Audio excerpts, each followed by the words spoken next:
نبی صلی اللہ علیہ وسلم پر درود شریف پڑھنے کی فضیلت۔ ایک مرتبہ درود پڑھنے سے 10 رحمتیں نازل ہوتی ہیں، 10 گناہ معاف ہوتے ہیں، 10 درجے بلند ہوتے ہیں۔ نسائی کی روایت ہے، حضرت انس رضی اللہ تعالی عنہ کہتے ہیں کہ رسول اللہ صلی اللہ علیہ وسلم نے فرمایا، جس نے مجھ پر 1 مرتبہ درود بھیجا، اللہ تعالیٰ اس پر 10 مرتبہ رحمتیں نازل فرمائے گا، اس کے 10 گناہ معاف فرمائے گا اور 10 درجے بلند فرمائے گا۔ ایک ہی وقت میں کیا کچھ کما لیا آپ نے۔ کثرت درود قیامت کے دن نبی صلی اللہ علیہ وسلم کی قربت کا باعث ہوگا۔ حضرت عبداللہ بن مسعود رضی اللہ تعالی عنہ کہتے ہیں کہ رسول اللہ صلی اللہ علیہ وسلم نے فرمایا، جو شخص مجھ پر بکثرت درود بھیجتا ہے، قیامت کے روز وہ سب سے زیادہ میرے قریب ہوگا۔ اور کون کتنا قریب؟ جو جتنا زیادہ درود پڑے آپ پر۔ رسول اکرم صلی اللہ علیہ وسلم پر درود بھیجنا اور آپ کے لیے جنت میں بلند درجہ ملنے کی دعا کرنا قیامت کے دن آپ صلی اللہ علیہ وسلم کی سفارش کا باعث ہوگا۔ آپ پر درود آپ کی قربت کا باعث، آپ کی سفارش کا باعث۔ حضرت عبداللہ بن عمر رضی اللہ تعالی عنہما کہتے ہیں کہ رسول اللہ صلی اللہ علیہ وسلم نے فرمایا، جس نے مجھ پر درود بھیجا یا میرے لیے اللہ تعالیٰ سے وسیلہ کیا ہے؟ جنت میں ایک بلند درجہ، وہ مانگا، اس کے لیے میں قیامت کے روز ضرور سفارش کروں گا۔ درود شریف گناہوں کی مغفرت، تمام دکھوں، مصیبتوں اور غموں سے نجات حاصل کرنے کا ذریعہ ہے۔ اور یہ بات میں نہیں کہہ رہی، یہ اللہ کے رسول صلی اللہ علیہ وسلم نے خود بتائی ہے۔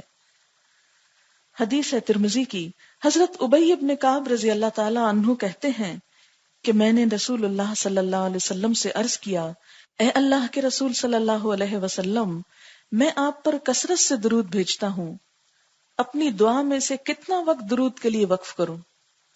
یعنی جب میں دعا مانگتا ہوں تو کتنی دیر درود پڑھوں؟ آپ نے فرمایا، جتنا تو چاہے۔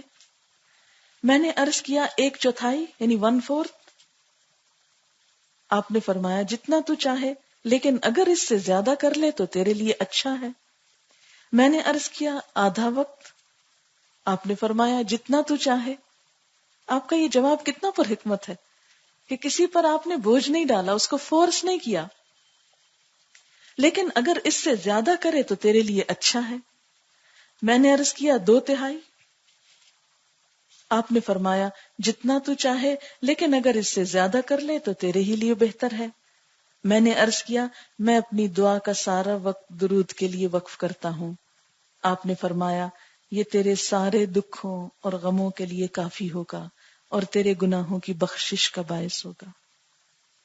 اور خاص طور پر جب انسان غم سے نڈھال ہوتا ہے، پریشان ہوتا ہے، اس کو مسئلے کا کوئی حل نظر نہیں آتا اور یہ بھی سمجھ نہیں آتا کہ کیا مانگوں، مجھے کیا کہنا چاہیے، یعنی اتنے زیادہ کمپلیکیشنز ہو جاتی ہیں کہ بعض اوقات انسان یہ بھی ڈیسائیڈ نہیں کر پاتا کہ جو میں مانگ رہا ہوں وہ بھی میرے لیے بہتر ہے یا نہیں۔ تو ایسے میں معاملہ اللہ پہ چھوڑ دیا جائے اور کثرت سے درود شریف پڑھا جائے، اللہ تعالیٰ ضرور کوئی نہ کوئی راستہ پیدا فرما دیں گے۔ اگلا فائدہ، نبی صلی اللہ علیہ وسلم پر درود بھیجنے والے پر اللہ تعالیٰ رحمت نازل فرماتے ہیں، اور آپ پر سلام بھیجنے والے پر اللہ سلام بھیجتا ہے۔ حضرت عبد الرحمن بن عوف رضی اللہ تعالی عنہ فرماتے ہیں کہ رسول اللہ صلی اللہ علیہ وسلم ایک روز گھر سے نکلے اور کھجوروں کے باغ میں داخل ہوئے، بہت طویل سجدہ کیا، حتیٰ کہ مجھے اندیشہ ہوا کہیں اللہ تعالیٰ نے آپ کی روح قبض نہ کر لی ہو۔ حضرت عبد الرحمن بن عوف کہتے ہیں، میں رسول اللہ صلی اللہ علیہ وسلم کی طرف دیکھ ہی رہا تھا کہ آپ نے سر اٹھایا اور فرمایا، کیا بات ہے؟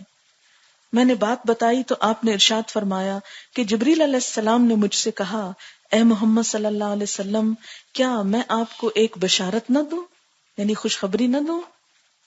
اللہ کریم فرماتا ہے، جو شخص آپ پر درود بھیجے گا میں بھی اس پر رحمت نازل کروں گا، اور جو آپ پر سلام بھیجے گا میں بھی اس پر سلام بھیجوں گا۔ اللہ تعالیٰ کی طرف سے سلام آئے تو انسان کے لیے پھر کیا خوف اور کیا غم. یہ مسند احمد کی روایت تھی جو ابھی میں نے آپ کو سنائی.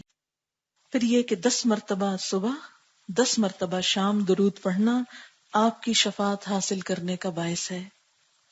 حضرت ابو درداء رضی اللہ تعالیٰ عنہ کہتے ہیں کہ رسول اللہ صلی اللہ علیہ وسلم نے فرمایا، جس نے 10 مرتبہ صبح 10 مرتبہ شام مجھ پر درود بھیجا اسے قیامت کے روز میری سفارش حاصل ہوگی. اسے طبرانی نے روایت کیا ہے.